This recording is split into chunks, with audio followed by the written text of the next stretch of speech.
Welcome to my channel, KC, that's me, Carrie Chug the Sledge Storyteller, here to talk about the wonderful world of storytelling and open up discussion about how we can tell the best stories we can, talking about superhero movies, everything good and bad from a storytelling standpoint. Now, here we're talking about Superman 4, and I know in the past in these reviews, I've worn shirts with appropriate imagery of the type of movie I'm reviewing, but this just barely came in the mail and I couldn't resist. So, love this shirt. Anyway, Canon Films, run by Israeli cousins Menachem Golem and Yoram Globus, are the ones who botched Superman 4.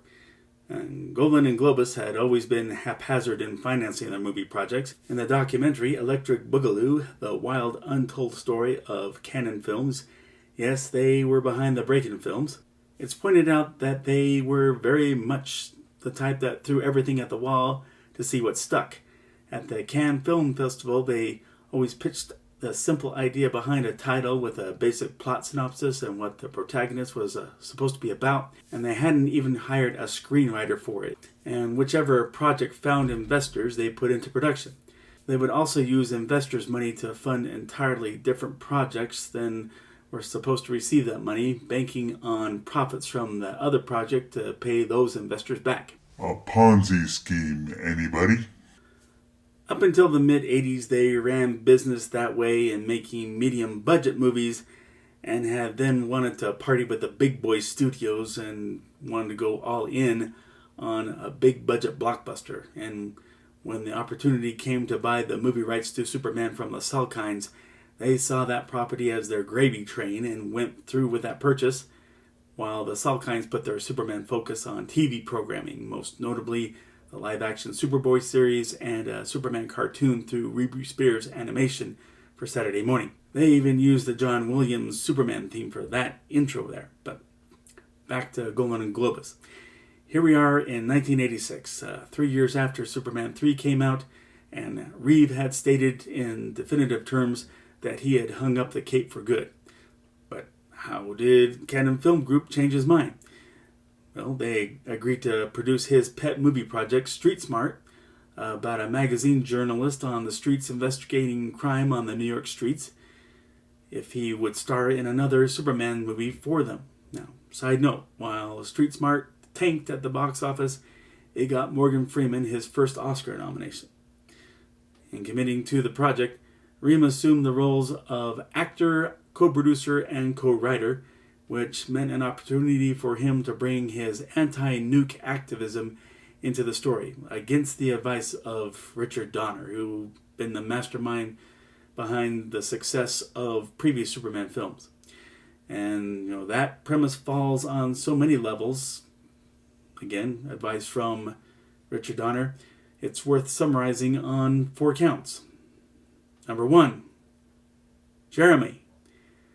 Now, Superman has done enough in helping Earth's population in general that he definitely carries our worldview. Even so, that he would have thought hard on the worldwide nuke issue quite a bit.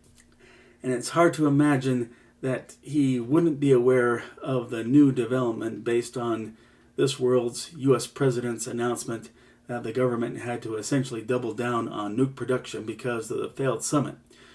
For all of Christopher Reeve's noble intentions, this was during a time where U.S. President Ronald Reagan and Russian Premier Mikhail Gorbachev brought the two countries onto the friendliest terms ever. Even if several summits involving the two ended with key issues unresolved, nothing new, but things were improving. And the gloom and doom that was supposed to come from news of a failed summit was a completely foreign issue for those who were paying attention to real-world happenings. Number 2, it's a message that gets lost in the whole of the plot. As soon as all the nukes were disposed of in this movie, we're virtually told to forget that it even happened when Luthor's villainous scheme with Nuclear Man takes over. It happens so early in the film that the nukes are gone that the whole focus then is Superman's fight with Nuclear Man, and kind of wish that we could focus a little bit more on The Quest for Peace, as it was called, instead of this poorly conceived and poorly choreographed scuffle between Superman and Nuclear Man. Number 3, incoherence. So Supes, he gets rid of all the nukes. Lex Luthor then walks onto a military base that accepts anybody dressed as a general, and orders a missile that somehow he managed to stick his container of genetic packaging onto that would create Nuclear Man, so the sun would transform it into Nuclear Man. Just so many missing and vital transactions that makes your head spin. Number 4, to top it all off, the political climate that existed in the real world. Now, I kind of touched on that earlier, but I can remember when Superman 4, The Quest for Peace, had premiered. And I was 13 at the time. Before I saw it, I was told by a friend who had seen it that Superman gets rid of all the nuclear weapons on the planet. No specifics on just how he did it. The mental image for me was that he was breaking into military missile silos, gathering all the nukes he could, then flying into outer space and tossing them as far as he could. That was my natural thought process given the political climate of 1987. I knew that there was a nuclear arms race going on between the nations under NATO versus the nations under Warsaw. And I also knew about the stockpile of nukes in Israel that held such military powers as Iran and Palestine at bay from attacking them. So when I finally saw the movie and saw...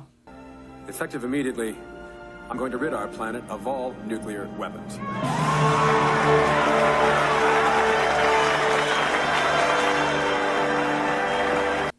And I know it wouldn't happen that way. And in fact, Golan and Globus, they both came from Israel, and this tells me that they were either oblivious to their home country's nearby threats, or that it didn't matter and they were just willing to make a cash grab. And of course, they never managed to have a box office cash within grabbing range. Apparently, the movies that were supposed to earn money to pass down to Superman 4's budget didn't. And some speculate that Canon Film Group split its Superman 4 budget with the Masters of the Universe movie budget. That movie with Dolph Lundgren as He-Man. In any case, the cuts cause a massive blow to its quality, most notably the flight special effects. So limited were these flight effects that this particular sequence was used repeatedly, even in impractical settings. And perhaps there would have been a good flight sequence put together that could be used for Superman to dart out at Nuclear Man while he was wreaking havoc downtown, instead of... Stop! Don't do it! The people! Now, although it's not a unique problem in Superman's history for him to have bizarre powers created for plot convenience, brick stacking vision takes the cake. Besides the aforementioned masquerade as a general, Gene Hackman's portrayal of Lex Luthor this time around, here we have Luthor escaping prison with no apparent effort from authorities to rearrest him, and he shows absolutely zero worry about that happening. And there's a scene where a museum shows a strand of hair donated by Superman holding a so-labeled 1,000-pound iron sphere. Traditionally, Clark has avoided getting a haircut at a barbershop because scissors always broke in trying to snip his hair. And yet, not only is that a big break from tradition, but that 1,000-pound sphere makes about a 20-pound plop onto the platform. Luthor's reasoning for keeping the threat of nuclear war alive, as he puts it, creates no sound reasoning, since it offers no means of increased wealth, and there's no clear plan as to what he wanted to accomplish with Nuclear Man, other than to Destroy Superman! Which sounds so tongue-in-cheek that you feel no weight from it. Now, there is some fun trivia associated with the key scene of Luthor's working with nuclear lobbyists, though. Here we have Jim Broadbent before his 2001 breakthrough with Bridget Jones' Diary, Moulin Rouge, and Iris. And here we have William Hootkins, somewhat already familiar to the general public as Porkins in Star Wars A New Hope and government agent in Raiders of the Lost Ark. Not quite yet Lieutenant Eckhart in Batman 1989. When I first learned about how so much footage had been cut in the editing process, Suddenly it made sense why so much of the editing looked so choppy. We see Supes ponder heavily on Jeremy's petition to Superman to do something about the nuke issue. Then, suddenly, as Clark Kent talks to Lois, we can see that he's recuperating from that nasty scratch on his neck by Nuclear Man. But from there, we go straight to a mega frail Clark as he picks up a crystal he must use to regenerate his powers. Now, that's as long as I dare go in pointing out all the flaws, and I could easily keep going for another hour longer.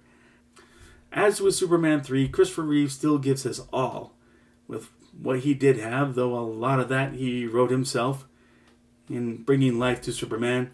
Same goes with Margot Kidder, Mark McClure, Jackie Cooper, and Mariel Hemingway.